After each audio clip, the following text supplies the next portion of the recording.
afternoon, Rotarians. Good afternoon, Tim. Good. Is it not on? Very on. Good afternoon. Oh, there we go. Good afternoon, Rotarians. Good afternoon, Tim. Thank you, Kevin. Thank you, Bob. I'll do it again. Good afternoon, Rotarians. Good afternoon. Thank you.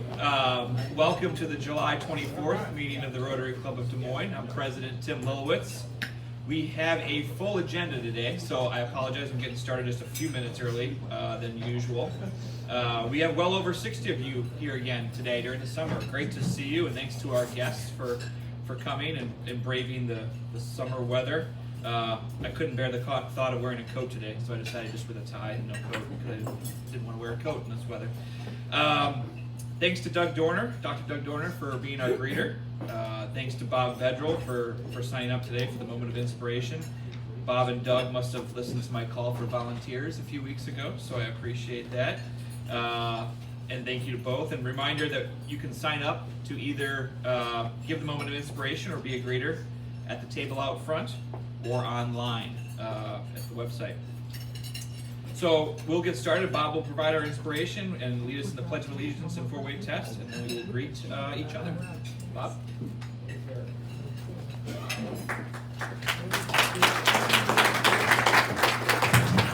Thank you, President Tim. We are all products of seeds. We were cultivated in the wombs of our mothers. We grew up in a different and changing environment of our lives, subject to the calm and storms that life has given us and continues to do so. It is the seeds that we sow in our lives, and in doing so, we all have a decision to make at any given time. The type of seeds we want to sow and the result of what we want reaped by others. I'd like to read you a poem. The Garden of Your Mind by Carrie Fentonelli. What are you growing in the garden of your mind? What do you water, nourish, feed? Do you plant seeds of forgiveness, of love, or do you fertilize weeds of anger, resentment, fear? What are you growing in the garden of your heart? Do you allow sunshine to reach dark pain in the corners of your heart? Do you allow tears to wash it clean and nourish it? Or do you put up fences to keep out the feelings? Get on your knees, grow your own food, decide what it is you want in your soil. Know what you are cultivating, what you are growing. A lot could grow in the garden of your body if you let it seed. Nourish it, allow it, watch it grow. Please join me in the Pledge of Allegiance. I pledge allegiance to the flag of the United States of America and to the republic for which it stands, one nation, under God, indivisible, with liberty and justice for all. And now the four-way test. Is the truth? Is it fair to all concerned? Will it build goodwill and better friendships? Will it be beneficial to all concerned? Please greet your fellow Rotarians.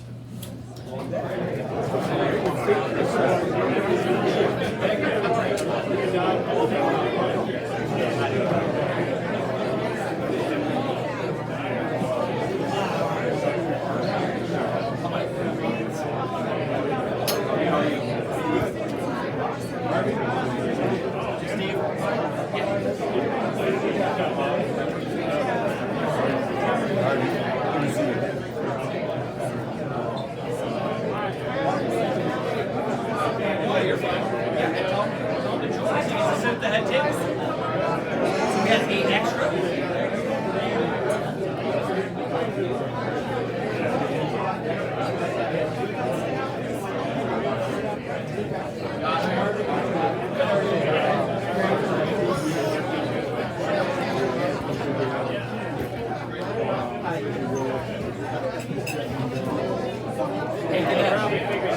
Hey, how are you? You're giving it right after me. That's right.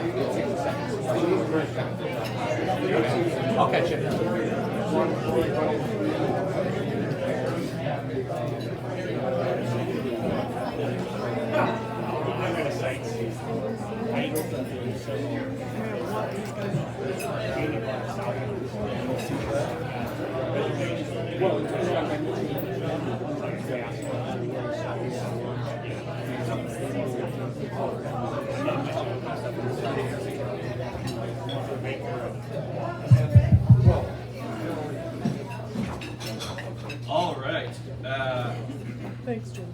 Thank you again, Bob, for that moment of inspiration.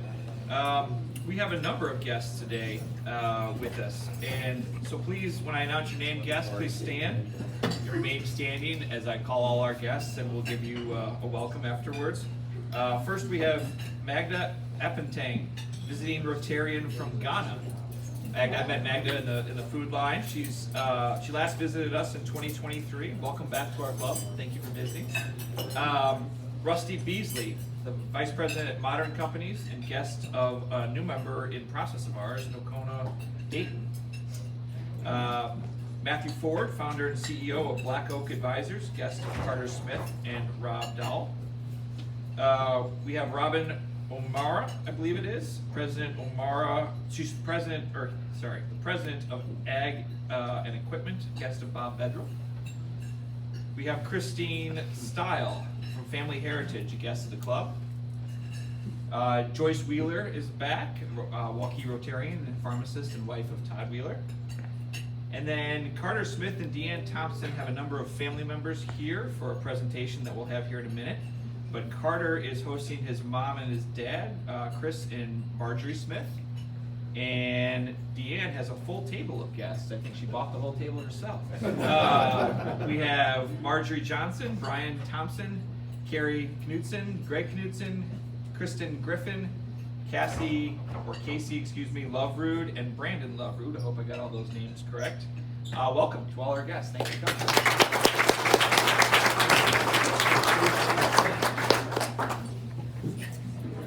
And now we have a brief Where in the World is Club 27 for our guests. This Rotary Club is the 27th Rotary Club founded out of over 36,000 clubs worldwide. And so you can take us with you or send us photos of your vacations when you go somewhere exciting. This is new member Mike Myers and his wife Kristen at the Temple of Hera, Agrigento, Sicily, built in 450 BC. And Mike is a good friend of mine and sent me this picture, and it looks like they're having a great trip. So again, reminder to send us any photos or send it to Kitty, and she'll put it up there for our Where in the World segment. And now, the hottest new segment in Rotary, Rotary Law and Disorder. We have a video this week. Do you have the song ready to go too? Yep. We're going to get this eventually, where it's going to be seamless, where I say it and then the song plays. There you go. All right. So while Jordan gets that ready, the explanation of this quick video you'll see, this is the definition of what my daughter calls a pillow moment. So I have an 11-year-old daughter, and whenever we're watching a movie or something, and man and a woman kiss or something like that, she buries her head in a pillow, and she says, "It's a pillow moment, I don't want to watch that." So it gets uncomfortable. This is a video from an appellate argument, actually just a month or two ago, out in Colorado, and see where you can, if you can tell where the attorney goes wrong in his argument. Okay, but it wasn't three separate. Let's go with what happened in the case. Honey, or, oh my God, I'm sorry. I don't know what to say to that. Okay, go ahead. The question here is what happened. I'm sorry, I've just been totally thrown. I'm a little thrown by that also, if I'm being honest. I don't know what to say, it's just a... Okay, well, go ahead. You've only got 1 minute and 7 seconds left. The question here... Pro tip, don't call the appellate judge honey if you're going to be going back and forth with her in your legal argument. Probably gets the same reaction from his wife when he argues with her at home. All right. Again, moving quickly through our agenda items as we have a lot to cover. So I wanted to give you a brief update. I mentioned last week we had our first board meeting of the Rotary Board last week, and as part of that I presented to the board the budget for the 2025-2026 year. Long story short, and I'll have more to say when the district governor comes here about overall metrics that Kevin started last year and our budget. We will be still operating a negative budget this year, but the board has approved an increase in club dues by $13 a quarter. So if you want hard numbers, that takes our quarterly dues from $257 to $270. If you spread it out over a year, it's $1 a week. It's $52 annually, or $1 a week. A little explanation behind that: we have not raised our dues since 2020, 2021. Since that time, Rotary International has raised its dues annually, and District 6000 has raised its dues twice during that time period, all of which we had absorbed as part of our dues during that time period. So we decided as a board to make a little bit of a jump instead of raising it a couple dollars at a time every year, and that's the budget that was decided on. And again, I'll share more with you in a couple weeks as sort of the overall numbers. But if you have any questions, don't hesitate to ask me or any board member, and we'd happily discuss with you. One other item: the Des Moines Embassy Club has notified us of a $1 increase in the cost of lunch this year. So you'll see that on your invoice as well. These billing statements will be going out next week, which is part of the reason I'm announcing it to you today, so you're not shocked by that when you see them. That'll bring the cost of the meal to $23 instead of $22. Again, just as a little bit of background, they actually did propose to raise the price again last year by $1, but instead of accepting that and passing it on, I think we worked with them to take away one of the soup options and something else, and so we kept it at $22 last year. Many of you, and thanks to those who have already responded, I think it's 43 of you, you should have received an email with a short membership survey in a link that was sent out, I believe, on Monday. Again, it's a very short, it probably had my name on it, but not necessarily my email address. I'm sure it came from an email address that was set up by our own Carter Smith. Thanks, Carter, for putting that together. This is sort of a follow-up survey from the more extensive one we did last year. So again, 43 of you have already responded. That's great. We're asking you to get back to us by the 4th of August, again, so we can keep track and keep our momentum going as to the issues that you guys see in the club and responding to those at a board level. And I will again have updates on that in a few weeks. So if you haven't responded to that email, please look for it in your inbox from Monday and do so. It should only take about 5 minutes. All right, with all those announcements out of the way, past President Kevin Kassir couldn't live without coming back up to the podium a short month after he's done. So he's got some exciting unfinished business from last year to cover. Kevin?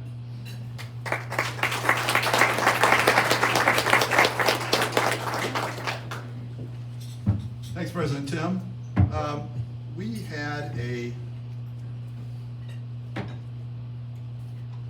had a membership growth contest that we just never got off the ground, okay? But I wanted to recognize a person that did some fantastic things for us, and I'm sure you'll all recognize that as well under membership. She was on our board task force on membership and led the development of a unique value proposition. In terms of bringing guests to meetings, no one did it better, and telling the story of the wonderful story about our club. The results from the year I might have mentioned before was that we had 21 new members. I can attribute 5 of those 21s to this person. So she went above and beyond, and for that we have a Rotary pin stating going above and beyond. Only those who go the extra mile can find how far they can go. And Marnie Hockenberg has taken us a long way and will continue to take us a long way. Come up, Marnie, I'm going to give you the pin and let everybody recognize you for your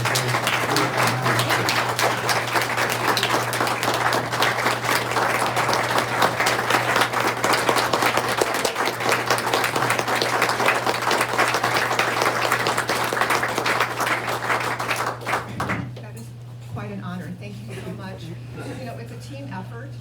So I want to thank you, Kevin, for your leadership. leadership, and Kitty, I want to thank you for making all the arrangements, and everybody here for making this such an amazing club. You all set the table. All I had to do was bring people to the table, and they saw what a great organization we are. I'm just going to take a minute and read our unique value proposition to remind you why people join Rotary and why this is such an exceptional club. This is one of Iowa's largest Rotary clubs with a generous endowment fund established to support transformative local and global initiatives. The Rotary Club of Des Moines offers unparalleled mentorship from influential executives, that's all of you, and business leaders.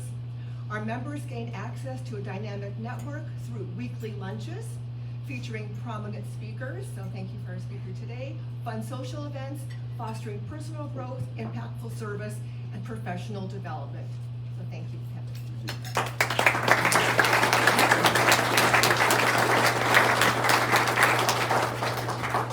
And now to the Rotarian of the Year. This Rotarian invested countless hours, untold hours, in helping us form our 3-year strategic plan. In fact, I credit this Rotarian with the idea of coming with a 3-year plan instead of annual plans as each president comes on board. He facilitated, analyzed, and presented our club survey, which is, as you heard, he's doing again this year. He facilitated multiple strategic leadership committee meetings with Kitty, Tim, Josh, and myself, and then facilitated the full strategic committee meetings to get us to the plan that we have today. Given their involvement, I checked with Tim and Josh and said, what's your opinion on the Rotarian of the Year? And it was very quick and unanimous. That Rotarian of the Year for 2024-2025 is Carter Smith.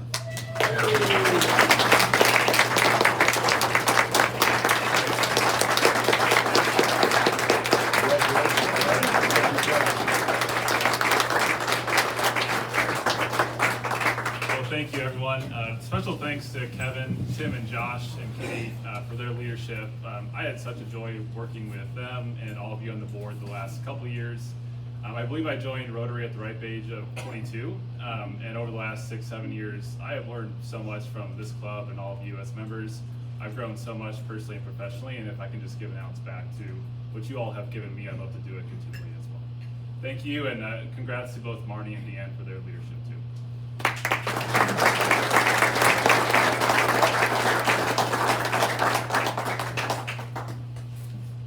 And now to the Rotary Lifetime Achievement Award. There's many who could get this award, but what stands out about this recipient is considering all of her contributions and making changes for the better in our club. When she was president-elect during the centennial year, at that time she started a hands-on book fest for kids. We impacted more than 240 children over the next 3 years that she led. Also during her leadership years, she created the Carl Weeks Circle to help bring awareness of our Rotary Club of Des Moines Foundation. And she also drove a positive change in getting the annual payments with our little dollar sign program now versus contributing dollars in the jar. She led our grants committee and changed our ability to give grants to focus on one significant change, a grant recipient, to really make a greater impact for our dollars. And lastly, in the past year, I asked her to chair the International Service Committee. And once again, she showed effective leadership in getting us all to join in. The foundation delivers $3,000 for that foundation, or for that International Service Committee effort. She got us up to $21,000 that we all contributed to make an impact for kids in Ukraine. So please join me in celebrating our Rotarian Lifetime Achievement Award winner for 2024-2025, Deanne Thompson.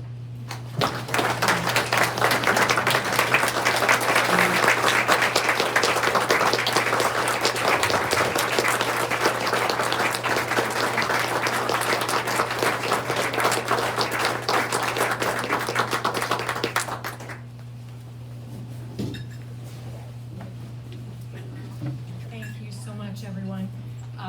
When Kevin called me, I think he wondered what was going on. on because there was this silence, and I was like, well, I'm choked up, I'm kind of crying a little bit here, like, this is a really big deal. And then about a half hour later, I went, oh, that's the one they give to the old people. So thank you so much to all of you who have been so very kind, because I kind of am that person who comes in and says, well, what if? And you have been so gracious to help me with my what ifs. And now that I've received this, I probably don't need to do anything else, so. Thank you. Thanks to my family too. They're the ones who put up with me when I've been up till 11 o'clock at night working on something, so thank you very much.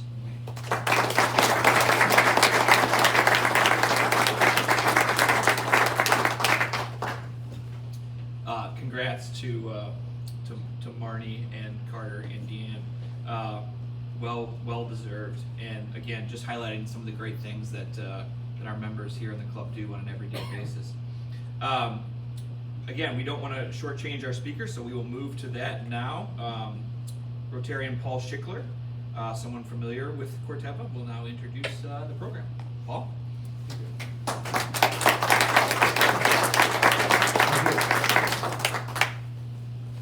Thanks, Tim, and good day to everybody. And I will try and make this brief, and the reason for making it brief is Judd O'Connor, our guest speaker, has a remarkable career and an extraordinary amount of experiences that are, I would say, unmatched. His educational background was at Kansas State University, but then he really began his career and started it in agriculture with American Cyanamid, and then joined Pioneer. But then after American Cyanamid, Pioneer, then DuPont, then DuPont Pioneer, then the merger of Dow and DuPont together, and now the formation of Corteva, a publicly traded organization that, let's see, that was 2021, then it was New York State? 2019, so only coming up on 6 years of being birthed. So that's a remarkable set of experiences and transitions that Judd has been part of and influential in. And like I said, I think you'll find that set of experiences unmatched. But my connection with Judd during the DuPont Pioneer and Corteva period really showed me what a broad range of skills that he has, because he has worked in every part of the organization. Seed genetics, in sales, in marketing, in crop protection. He led the DuPont Latin America business as president of DuPont Latin America out of Sao Paulo for 2 years. And then equally as important as all those experiences, then came back from Brazil and worked with me and others to form this coming together of the Dow-DuPont merger that ultimately led to the birthing of Corteva. He was part of the planning of that and the implementation of it, developing the leadership structure and the business direction and philosophy to, again, position Corteva for where it is today. And where it is today, and Jill will probably give you some of this information, but I'll sort of paint the big picture, and that is a $17 billion company. But I would say that the seed business, the genetic business, is in excess of $9 billion of that 17, and that's the part that Judd leads. And even when it was Pioneer as part of DuPont, the same, I believe, today, seed being part of Corteva, that is the important part. More than 50% of the sales, a higher level, probably 60% of EBITDA, and then I would also say probably a higher level yet of market capitalization, maybe 70% of the market capitalization, which I did see over the last month has crossed $50 billion now, so we're Corteva on a tremendous pathway. But more important than those numbers, I'm convinced, and clearly Judd would agree, that the technology side of Corteva is the most strategically important. now and into the future of Corteva.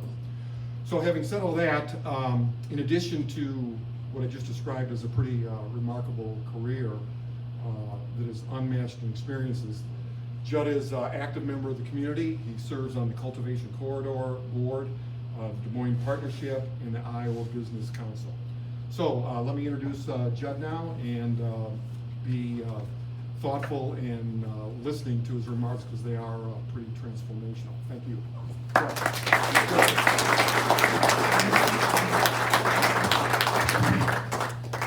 All right, good afternoon, everybody. First of all, big privilege to be here with you. Thank you so much for the opportunity to talk a little bit and share about Corteva. Paul didn't tell the whole story about how I got involved in integration. I was in Brazil.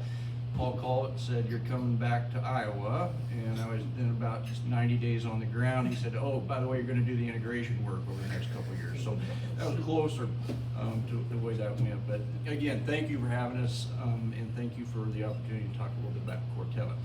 I thought I'd break this down in just a couple in a couple ways. One, kind of give you a little bit of the global landscape and the things that we get up every morning thinking about, how we're going to solve some of these big global challenges. Two, then touch on Corteva, and Paul shared a bit, but maybe a little bit more about just Corteva, our deep roots in Iowa, and the fact that our global seed business is centered here with all our research scientists, and then talk a little bit about some of the innovations that we're bringing forward that we really think are going to change the world in a way. Make sense? Okay. So, food, and global demand for food and sustainable food production, i.e. producing more with less resources, is just going to continue to be a huge deal. We've had 10% population growth over the last decade. We're going to have another 18% population growth by the time we get to 2050.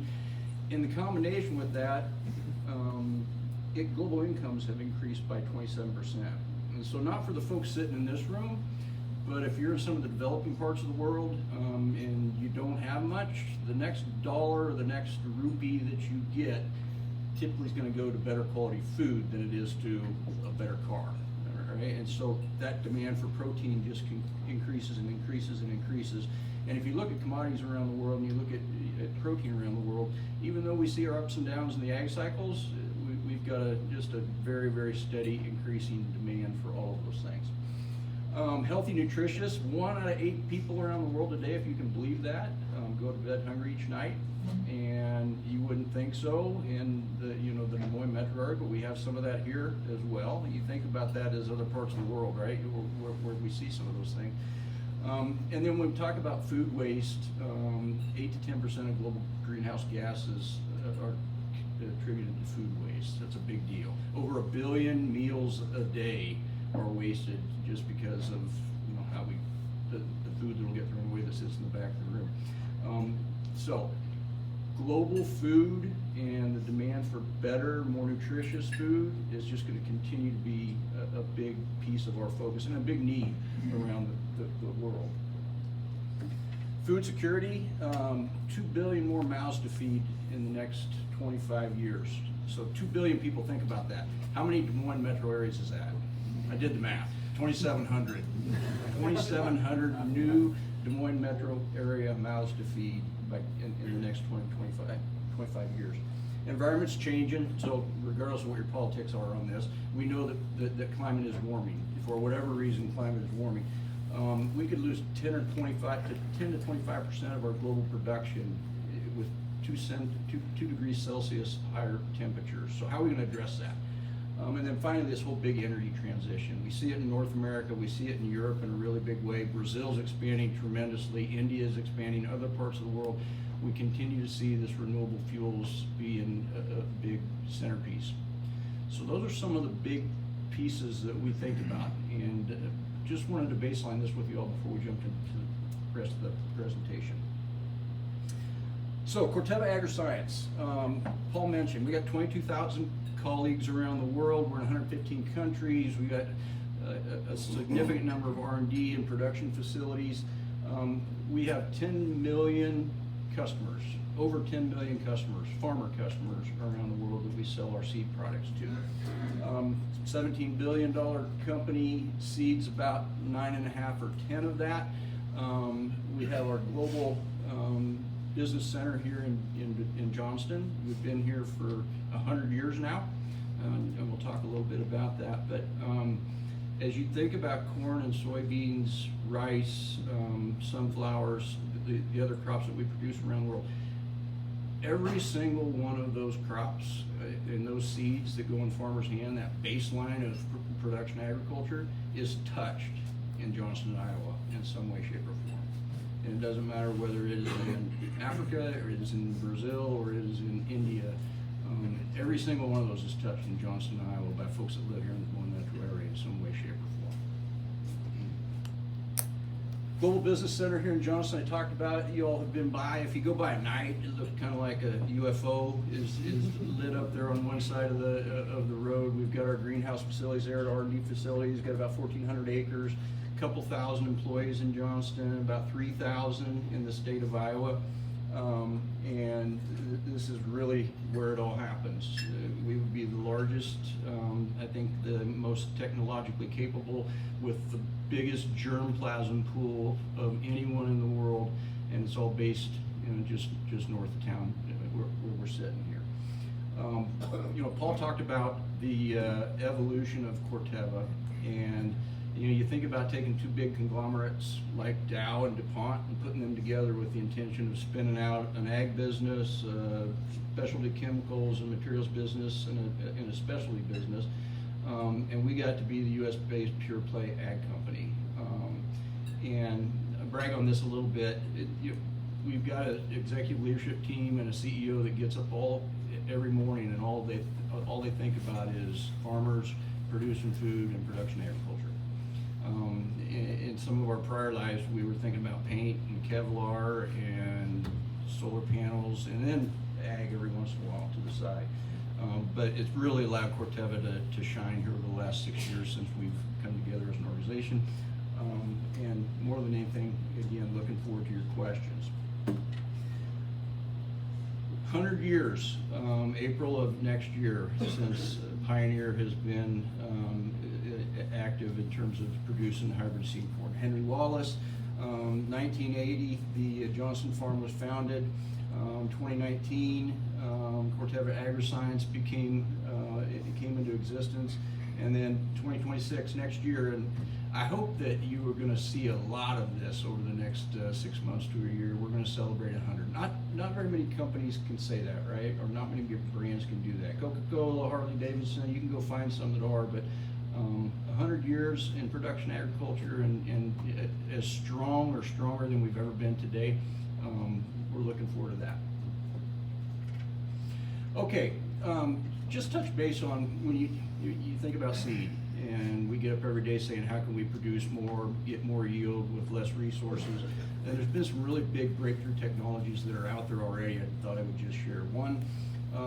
What was it, 2010-ish, we brought Aquamax forward, really focused just on those drought-stricken areas, right? So we've got hybrids that when you put them side by side in the middle of Iowa and it rains every Sunday night, they produce about the same. You bring them out into the middle of Kansas where it rains every, first of the month. Aquamax hybrid brought a tremendous amount more production and allowed acres to come into production, farmers to grow corn that couldn't grow corn before. So big stepwise change for us. More seed, corn rootworm control. No pesticides in the field, farmers don't have to handle it. It's in the seed, it's in the ground, it's in the box, and it offers tremendous control. And then Enlist E3 soybeans, this was the biggest market disruptor in my 26 years with the company. We had one option in soybeans, and Enlist E3 soybeans was the second one that came through, allowing herbicide tolerance for different reasons and ways. And I know you all don't think about that every day, but it went from 0 to 65% of the market in 4 years. So it was a good. It's been a really good technology for us. So those things are in the market today. They're core to what we do, and now I want to talk just a little bit about what's coming and give you some sense of the things that we're working on. And you'll see it behind me here. Gene editing is going to be the next thing in agriculture that's going to really be the game changer. We can go in and do small edits within the genome, and we can do in 20 minutes after or in a year what would take 10 with traditional plant breeding. As you can see here, picture on the left, picture on the right, there's a series of gene edits with the corn on the right, nothing on the left. And that's just simple plant disease that you drive by every day and you see up and down the highway. It can be devastating. It can take as much as $7 to $8 billion a year of yield out of the U.S. market. And with just a couple small edits, we can bring plants forward in what would be a 10 or 15 year process in 2 or 3. We're really excited about that, and it's going to be a big productivity lift. Hybrid wheat. And we have been talking about hybrid wheat for a long, long time. But think if you can do with wheat what we've done with corn in terms of hybridizing, getting to inbred parents, and adding that additional yield and that additional vigor with hybridization. 550 million acres of wheat, second most consumed grain behind rice. And we think we got the magic mousetrap to where we can hybridize and produce and get into farmers' hand wheat that's going to initially be 10 to 15% better. It'll be even more than that in drought areas. Wheat's grown in a lot of dry areas, and so we're excited about bringing this technology. No GMOs. No. This will be a non-invasive, native product, and won't require any regulatory any great degree as we go. And then finally, just thinking about the overall company and the things that we focus on, and really it's about global food production at the core. It's about this new next-gen biofuels, and it's about how can we be a positive piece of that. Insects, weeds, plant disease, extreme weather condition, and how do we help this whole carbon intensity with the work that we're doing and the technology that we have. We've got biological solutions, we've got synthetic chemistry solutions, we have biotech solutions, and we're going to have gene-edited solutions very, very soon to address all of these items and issues. Very high science. I get way over my skis if I go much beyond what I've just shared with you all today. But we have a tremendous amount of diversity with scientists all over the world out on our Johnston campus that are just bringing a tremendous amount of value to the community. So thank you. I very much appreciate the opportunity to at least tell 10 or 15 minutes of the story, and would love to hear your questions.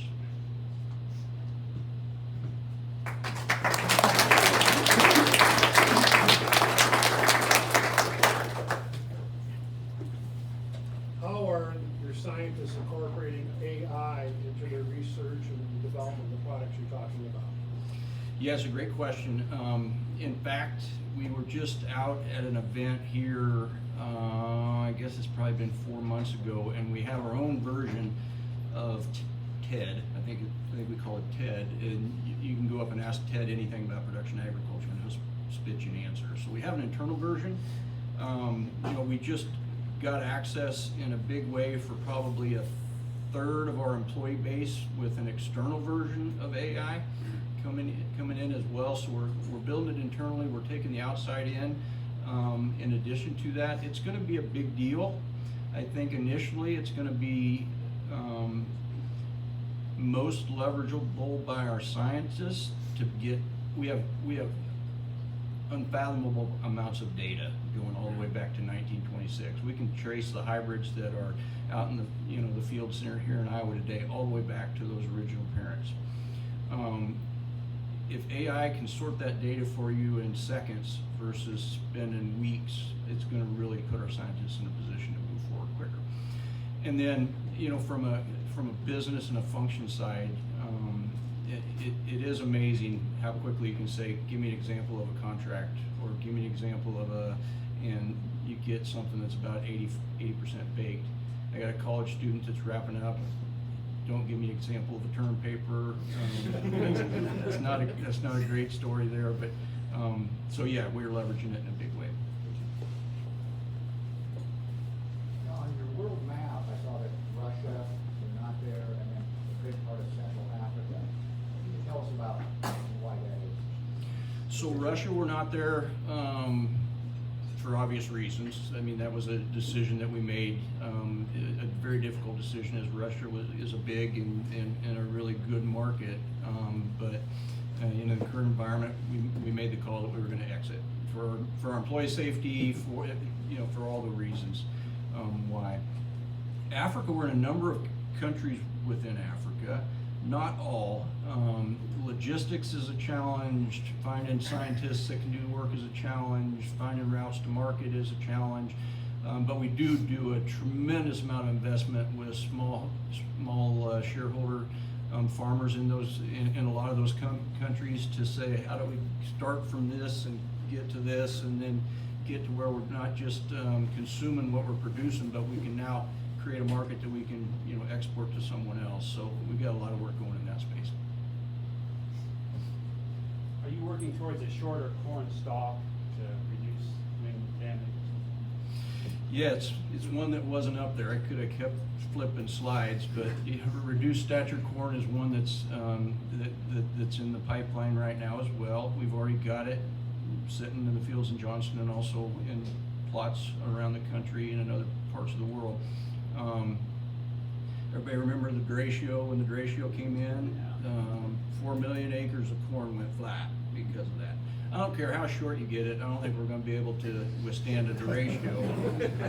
But certainly for, an average year where we do get a few storms, it could be more helpful. The standability piece, instead of 10-foot tall corn, we have 6-foot tall corn, is gonna be important. But more so, it's going to be about how do we put more plant population out there. Because if you got a shorter plant and you know that you can put more plants out there, that means more ears, and you're going to have a farmer that's going to be able to produce more yield on that same parcel of land. There's been a lot of news lately about high levels of nitrates in the water around here. Is there anything that can be done from a genetic manufacturing the seeds so that farmers rely less on nitrates that potentially would pollute the water? Yeah, and we've done plenty of research in that space in the past, trying to identify it. We can certainly characterize different germplasm that requires less nitrogen or not. We've got a digital tool and program with all the variable rate seeding we're doing, the variable rate fertility that produces the same or more with less in terms of very, very accurate placement of nitrogen. We have biological modes of nitrogen that are coming in. We have one today that we can spray over the top and you can absorb nitrogen into the plant out of the air. So we're doing a lot of things in a lot of different spaces around that. How do you manage that nitrogen piece? I wonder if you could talk about segments of the seed business, like what's going on in organic versus non-GMO versus GMO trends. What's currently happening now? Yeah, it's a great question. I'll do my best. I mean, the organic market is about the same size that it's been for the last decade. I mean, it's a segment out there. It interests some people. It depends on what you're talking about from seed. I mean, you got fruits and vegetables, you got commodities, but it's maybe grown slightly, but it's about the same as it was. The GMO market and has probably gotten to north of 80% at this point in time, and it's been a long journey with GMOs. It's the most widely tested, most scientifically sound. There's not a single example of there ever being an issue with anything, and yet there's still a undertow in some segments of society, and that's okay. Everybody's got to have an opinion. I think the next one that's going to really change the world and change the game is gene editing, because all you're doing is working within the genome of that whatever plant that is, whether it be a potato or an eggplant or a strawberry or a corn plant. And I think it's going to allow some real expansion from that standpoint. To get to what you kind of. You addressed the benefits of artificial intelligence and how you're utilizing that. How is your board managing that risk that comes with all of that artificial intelligence and use within your company? Yeah, so I've been spending a lot of time with the board the last 6 months, and the level of urgency and investment and security is at an all-time high. And the sense of urgency, the concern about, excuse me, what cybersecurity risks are out there and could exist, and how AI may even enhance that, certainly is very, very top of mind for our board. And I would say today more than 10 years ago, more than 5 years ago, and more than a year ago. It just really accelerated with the advancement of AI. I think that everyone's really, it's high on the concern list. With so much uncertainty in the world, what is like leadership philosophy? I think about how you have to navigate a very large team of people from all across the world, and obviously the people can do that too, but is there a leadership philosophy that's getting you through the headwinds that you know about and the headwinds that you might not expect? Yeah, that's a great question. I have to think about how many books I've read on that over the last, 30 years. For me, and I get the question a lot from employees that want to understand where your head's at. And I always tell our young employees, first thing, do really good work, and good things are going to happen. I mean, that's a simple thing, right? Don't look for how you need to do good work, or what's the best way to get visibility for your good work, or how can you make sure you get exposure with your good work. Just do great work and everybody's going to notice. You got to treat people right, and then we need to be transparent in everything we do. And if you keep those three things in front of you all the time, you're going to have a hard time messing something up. Now, you might have technology that's not as good as somebody else's. You might not have as good a widget as they have. But from a leadership perspective and just day to day, I think those three things will get you going a long way. And then, you have your dynamic leaders that are jumping off the stage. You got your introvert. It doesn't matter. You do great work. Treat people right, and make sure you're being transparent with your entire organization. You're going to have success. I had an old plant breeder maybe 40 years ago sometimes say, you tend to get what you don't breed for. And meaning, like, in other words, if you breed for big ears of corn, you might lose stalk strength or those kind of things. Does that probably still holds true today with gene editing and all that stuff? I heard a guy the other day say they were doing something to, because the plant puts so much into making a tassel, they try to fix that, and all of a sudden the ear wraps the tassel, and they don't get the pollen dispersion on. So that probably still holds true today. You tend to get what you don't breed for. Yeah, well, so I would say yes. That's just biology, right? If you lean on something really hard to get more expression of something, you're gonna have something else that you give up. There's only so much energy in that plant. But I would say it's not as prevalent as it was, 40 years ago with the plant breeders, because plant breeders used to stand out there and look at corn in the field and kind of like that one and that one, and went back to their pedigree books and said, I'm gonna try that one by that one this year. Today, with molecular markers and AI and the big data and the history of data we have, we've got folks sitting in the data lab at Press Go, and we can get a 90% probability or an 80% probability that if you want this, then you need to bring this X by this Y, go plant it, put it in the field. So a lot of the 4-H talks of the, I like the height, I like the ear, a lot of that has really gone to the wayside, and our scientists are so much more sophisticated than we were when I started. And they're using digital tools that are helping us avoid that. So if you want more yield or you want a shorter stock, okay, get more yield, get a shorter stock, but I don't sacrifice anything and have to go find that out in the field. I can sort that out in the data ahead of time. Thank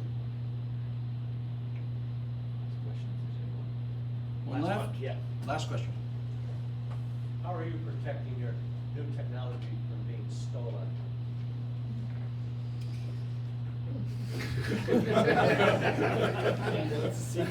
That's a great question. You know, I would say in most parts of the world, it's not an issue. We've got good IP protection. You know, we do plenty of work to make sure we're protecting that and that we're watching what's going on in the industry. And there's some parts of the world that we know we can't protect our technology, so our best technology doesn't go there because we know it'll come back here in some other form, right? And it's an ongoing event. We got a lot of people focused on it all the time, particularly when you're global and you're talking about, you know, plant breeding and, you know, huge acreage. It's probably one of the most difficult things that we do, but we're working on it. So thank you again. I appreciate the opportunity.